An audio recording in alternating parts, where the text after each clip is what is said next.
Dapat ka na bang mag-aral ng AI automation? Panahon ngayon, marami na po ang gumagamit ng AI. So kahit saan ka pumunta, makikita mo ang AI, lalo na sa social media natin. Napakaraming gumagamit ng mga AI video, AI image, at mga graphic artists. Yan, ginagawa nila for poster, mga business ad nila. So lahat AI na po yan. So for today's video, pakita ko sa inyo kung magkano nga ba yung kinikita ng mga AI automations. So based lang to sa Google and sa mga site na mga nag-offer po ng mga AI jobs. So, kung gusto mong malaman kung magkano nga yung rate ng mga AI automation work, keep on watching. And kung bago ka pa lang sa akin channel, huwag mo kalimutang mag-like and subscribe and click mo yung bell para updated ka na sa mga video ni-upload ko. And simulan natin pagkatapos ng aking intro.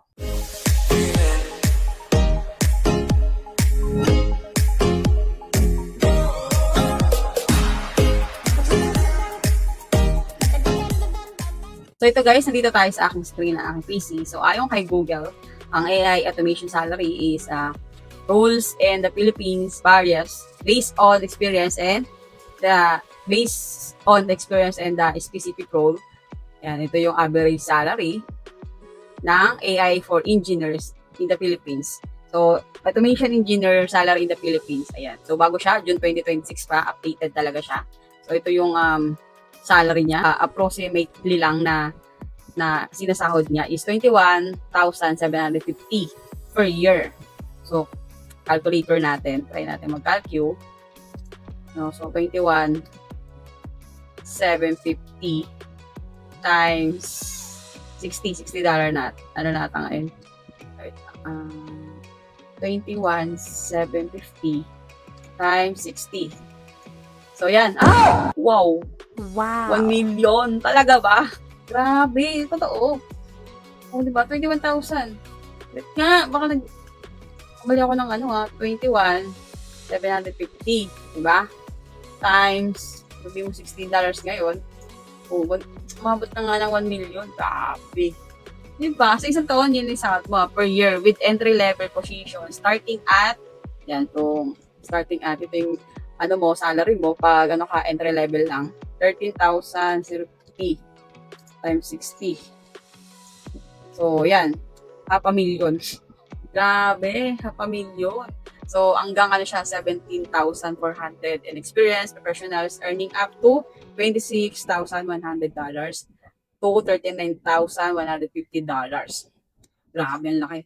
So yung niya for our rate, ito yung AI engineers between 8.89 times 60. So 533 per hour and 12.3 per hour per hour. So yun, hanggang $12 per hour. So depende yan kung ano yung position mo, kung entry level ka, kung junior level ka, kung senior level ka, siyempre mas mataas, salary range, and the lower end, while the senior AI engineers is specializing in machine learning or working for international clients can command rates of $85 per hour or more. Malaki din yun kasi $85 siya. So baka nasa 85 times 60.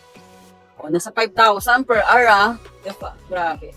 The estimated salary potential for AI engineer will increase 13% over 5 years. Pwede pang mag-increase yun, diba?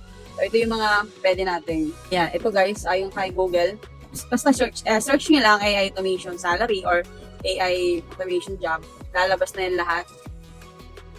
Kung saan ka pwedeng mag-apply yan tulad sa Upwork, sa Coursera, yan, job for AI automation job, sa JobStreet. Ayan, so diba, laki pala na kinikita talaga ng mga AI automation work, AI tools, AI automation job, the Philippines, onlinejob.co, onlinejob.ph yan, diba? Marami, i-search nyo lang sa Google, AI automation job, marami na yung lalabas. So, depende na yan kung saan kayo mamimili o saan kayo mag-a-apply, diba? So, dapat pang pag-aralan nyo na talaga kung AI automation. Kasi, di ba, parang nakikipagsabayan na rin siya sa mga BA jobs, di ba? Kasi, di ba, yung salary niya, talagang nagle-level up din yung salary niya, di ba? Hindi rin papahuli sa mga BA jobs, di ba? So, kailangan na ba natin pag-aralin yung mga AI automation? So, pag gagawa ka naman ng AI, guys, madali lang naman. May mga AI tools na pwede natin gamitin ng libre. Pag-practicean nyo muna tulad ng ChatGPT, Google Gemini, Flow, ayan. So, maraming AI tools na pwede natin pag-practicean muna. Mag-practice tayo gumawa ng mga prompt. So, una-una yon kapag gagawa ka ng AI is dapat marunong kang mag-command, marunong kang gawa ng prompt. So, may mga word din dyan, prompt engineering, ayan. So, marami ding pwede kang pasukan ng gano'n kung magaling kang mag-prompt, gumawa ng mga prompt. Pero kasi sa ChatGPT, kunyari, mag-ano ka lang, magko-compose ka lang, mag-command ka lang, mag-generate na siya.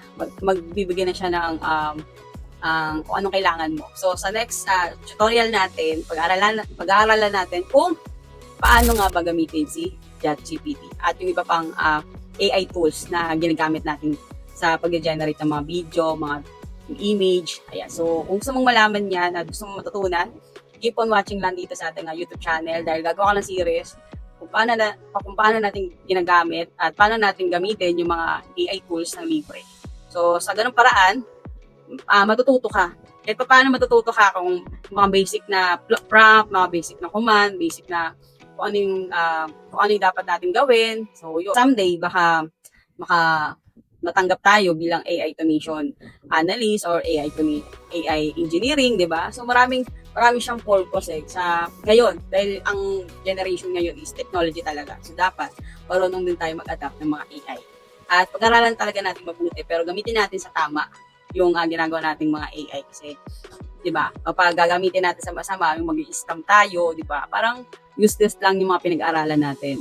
So, mag-aral tayo with the purpose. So, kung anong goal mo sa buhay mo, ipagpatuloy mo lang yan at mas maganda yung marami tayong natututunan. And that's all for today's video. Huwag mo kalimutang mag-like and subscribe. I-click mo yung bell para updated ka na nga sa mga video ni-upload natin. And see you next video. Bye!